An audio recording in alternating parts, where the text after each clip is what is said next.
തിരുവനന്തപുരം കാട്ടാക്കട മമ്മൽ ആശുപത്രിയിൽ കുത്തിവയ്പ്പിന് പിന്നാലെ മരിച്ച കുഞ്ഞിന്റെ ഇൻക്വസ്റ്റ് നടപടികൾ ആരംഭിച്ചു. മൃതദേഹം പോസ്റ്റ്മോർട്ടത്തിനായി മെഡിക്കൽ കോളേജിലേക്ക് മാറ്റും.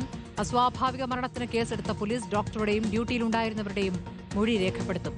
അരുൺ സോളമനാണ് വിവരങ്ങളുമായുള്ളത്. അരുൺ, ഈ ആശുപത്രിയുടെ വീഴ്ചയാണ് എന്ന് തന്നെയാണോ മനസ്സിലാക്കാനാകുന്നത്?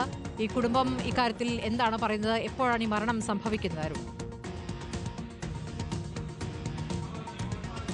സ്മൃതി, ഇന്നലെ രാവിലെ 10 മണിയോടുകൂടിയാണ് ഈ കുഞ്ഞിന് ശ്വാസം മുട്ടലിനെ തുടർന്ന് തൊട്ടടുത്തുള്ള ഈ മമൽ എന്ന് പറയുന്ന സ്വകാര്യ ആശുപത്രിയിൽ പിതാവ് സിദ്ദിഖും കുടുംബവും എത്തിച്ചത്. നേരത്തെ തന്നെ 18-ാം തീയതി കുഞ്ഞിന്റെ കണ്ണിനൊരു ഇൻഫെക്ഷൻ വന്നിരുന്നു.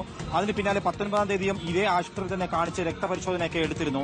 ഇതിന് പിന്നാലെയാണ് പനിയും ശ്വാസതടസ്സവും ഉണ്ടായതിനെ തുടർന്ന് ഇന്നലെ രാവിലെ 10 മണിക്ക് എത്തിച്ചെങ്കിലും പിന്നാലെ ആദ്യം നെബുലൈസേഷൻ കൊടുത്തു, ഈ ഹാർട്ട് ബീറ്റ് നോർമലാക്കി എന്നുള്ളതാണ് പിതാവ് നമ്മോട് പങ്കുവച്ചത്. ഇതിനുശേഷം ഈ അലർജി ടെസ്റ്റ് ശേഷം പിന്നെ നൽകിയത് അഡ്രിനാലിന്റെ ഒരു ഇഞ്ചക്ഷൻ ആയിരുന്നു. ഈ ഇഞ്ചക്ഷൻ നൽകിയതിന് പിന്നാലെയാണ് ഈ അമ്മ സൈഫുലാദിന്റെ കയ്യിൽ നിന്നും ഈ കുഞ്ഞ് ബോധരഹിതയായി വീണത്. 2.5 വയസ്സ് മാത്രം പ്രായമുള്ള കുഞ്ഞാണ്. തുടർന്ന് അരമണിക്കൂറോളം ചികിത്സ വഹിപ്പിക്കുകയും ചെയ്തു. ഈ മാതാപിതാക്കളോട് കുഞ്ഞിന് എന്താണ് സംഭവിച്ചതെന്ന് ഡോക്ടറോ മറ്റ് ഡ്യൂട്ടിയിലുണ്ടായിരുന്ന നഴ്സോ ആരും തന്നെ, അസിസ്റ്റന്റ് ഡോക്ടർമാർ ആരും തന്നെ ഇത് പറഞ്ഞിട്ടില്ല എന്നുള്ളതാണ്. തൊട്ടടുത്തുള്ള നെയ്യാർ മെഡിസിറ്റിയിലേക്ക് മാറ്റുന്ന വിവരവും ഈ ഡോക്ടർമാർ ഇത് പറഞ്ഞില്ല. വളരെ രഹസ്യമായിട്ട് നെയ്യാർ മെഡിസിറ്റിയിലേക്ക് മാറ്റുകയാണ് ചെയ്തത്. ആ സമയത്ത് പിതാവിനെ ആംബുലൻസ് കയറ്റാനും ഈ അധികൃതർ സമ്മതിച്ചിരുന്നില്ല. ഏറ്റവും ഒടുവിൽ നെയ്യാർ മെഡിസിറ്റിയിൽ എത്തുമ്പോഴേക്കും കുഞ്ഞ് മരണപ്പെട്ടിരുന്നു എന്നുള്ളതാണ് കുടുംബം അറിയുന്നത്. അതിനെ തുടർന്ന് ഇന്നലെ തന്നെ ആരനാട് പോലീസിൽ ഈ കുടുംബം പരാതി നൽകിയിരുന്നു. അതിന്റെ അടിസ്ഥാനത്തിൽ ഇപ്പോൾ ആരനാട് പോലീസ് ഈ ഒരു വിഷയത്തിൽ ഇപ്പോൾ അസ്വാഭാവിക മരണവുമായി ബന്ധപ്പെട്ട് ഇപ്പോൾ കേസെടുത്തിരിക്കുകയാണ്. നിലവിൽ നേരത്തെ തന്നെ പിതാവിന്റെ മൊഴി രേഖപ്പെടുത്തിയിരുന്നു. ഇന്നിപ്പോൾ കുഞ്ഞിന്റെ